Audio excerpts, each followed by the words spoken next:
Crash Team Racing is a game that's been with me since childhood. I've always loved my Crash Bandicoot games, although as a kid I was too dumb to figure out how to drift boost, so anytime I would play split screen at school, the kids would kick my ass. I'd like to say that times have changed, but with all the tryhards you play against online in CTR Nitro Fueled, I think there were a lot of people waiting for this remake. I'm trying my best to master these tracks, and I've been posting my reactions on Amino, who is also this video's sponsor. Amino is a fun community app that feels a bit more casual, so I'm going to be posting some extra content there. You can find my profile by searching @Tzeus. Drop me a follow, and if you have Nitro Fueled, we can party up. Sometimes I have video ideas that don't really fit my YouTube channel, and I think Amino's story feature is the perfect place to post them.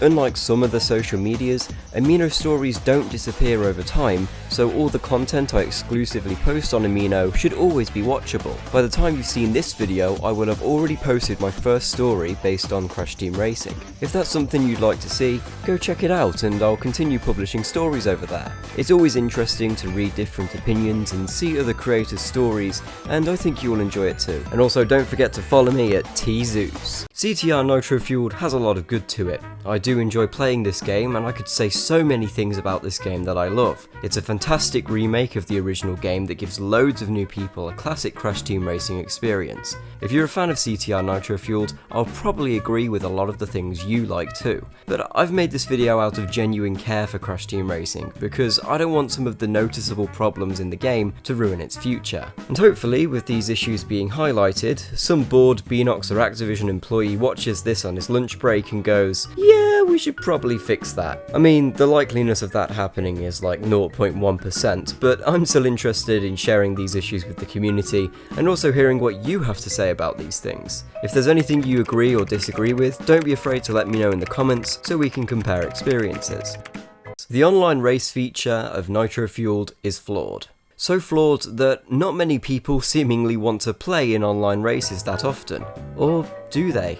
Who can tell? These servers are absolutely terrible. The fact this racing game doesn't have dedicated servers causes Nitro Fueled's online races to connect using peer-to-peer. But for the nature of Nitro Fueled, it's just not enough. There's no excuse for a lack of dedicated servers, other than Activision being a bit cheap. A common occurrence in Nitro Fueled is when you're crossing the finish line next to an opponent. Because of the peer-to-peer connection, you might visually finish ahead of the other player, but on their screen, they're also finishing ahead. What's even worse is the winner screen will say that you won for about 30 seconds until the game swaps you back when it realises. Oh, damn it! I found this example on Reddit where two players recorded their races against each other, and there were times where both of them were in first place. Also, take a look at the delay between the drivers on this footage. You can see it incredibly well. It just bursts your bubble when you think you've won, but then your sweet victory is snatched away from you. I also think if you do come second or third, the music should at least not be the same for if you came last.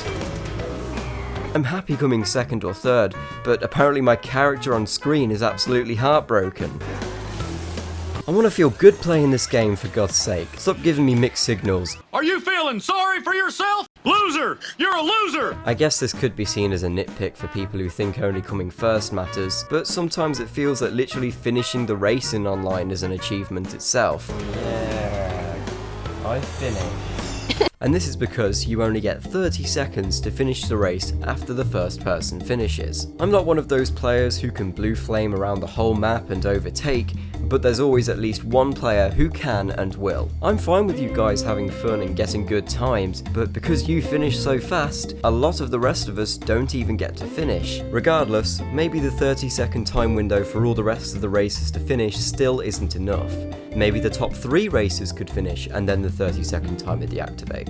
I've had times where first places have DNF'd everyone else in the race. Imagine if the Olympics were run that way. I don't think many people would like it. And Mo Farah's got the double! He's the Olympic champion! Okay everyone, stop running, we've already found our winner. We don't need to keep track of your times. We'll still put you on the podium afterwards though, is that right? The peer-to-peer connection gets even worse when the item box and weapon drops have a delay too. There might not even be an item on your screen, but because someone else in the game spawned a new object in, that information hasn't had enough time to send to all the other players, meaning you'll be driving along a normal path and be hit by seemingly nothing. This happens all the damn time. You'll get squished out of nowhere, items will go through you, or hit you when you aren't even close. The weapon spam and spawn rates for items are already unbalanced as it is, but some players have realised you can get an advantage at the start of the race if you wait till last place to get stronger power-ups. With the crappy peer-to-peer connections too, you could be in first place on screen and still be awarded something that's worth something in 8th. Actually, after playing a little bit more, I've realised it doesn't actually matter what place you're in. The crate drops are so unbalanced that if you're in first you can still get boosts and Aku-Akus. But the people following will get bowling bombs and rockets, even if they're nowhere near another racer to fire them at. Sometimes it doesn't feel like there has been any work put into these weapon crates, it just feels like some lazy randomizer has been used with how inconsistent it is. Obviously if you're in first place and you get a boost or Aku, that's a good thing for that player. I mean, I've had that myself, but when the matches end so shortly after that player finishes because of the extra boosts, it interrupts everyone else's experience. Also, for the players that are losing the race, and pretty far back mind you, I don't think they should be affected by clocks and warp orbs. It's just depressing getting set so far behind only to be kicked while shut down. Unless it's a very close race, it's almost impossible to catch up when you're in a losing position and being bombarded by power-ups that should be targeting the people who are already at a winning advantage. But I think minor quality of life changes could be done to it. I was hoping with the next Grand Prix launching that this next issue would go away. This is not a comforting sign. The whole lobby system is very unreliable at the moment, enough so that I end up giving up searching completely, and I wonder how many people have felt the same. It's not fun sitting in this menu being put back and forth into different lobbies for time that could be spent racing in arcade. For the old, if you don't like it, don't play it's out there, I'm more than happy to not play online in its current state. In some cases you will spend more time waiting in the menu than time you actually spend racing on the track. Crash Team Racing Nitro Fueled is also starting to become infected with the Activision virus that was kind of expected given what the pit stop already looks like. For the first Grand Prix, everything in the game was unlockable through completing challenges and playing races. A lot of this progression still exists, but starting soon you'll be able to spend real money on Wumpa coins. This is Activision, so I was not surprised at all by this. I was actually waiting for it to happen. This is the exact same thing they did with Black Ops 4 when that launched. This seems like the normal thing for Activision to do, where they wait a few months after the game's launch and then add all the microtransactions after all the positive reviews have came through.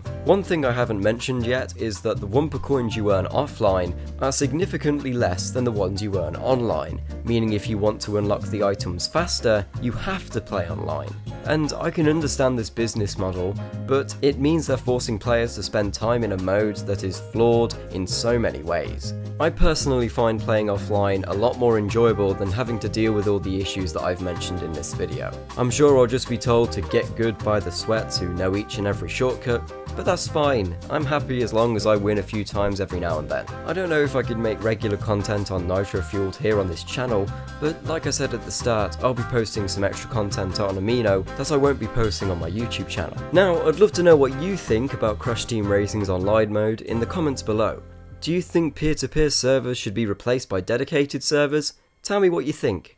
If you enjoyed this video, a like on it would be very appreciated. I'll see you later.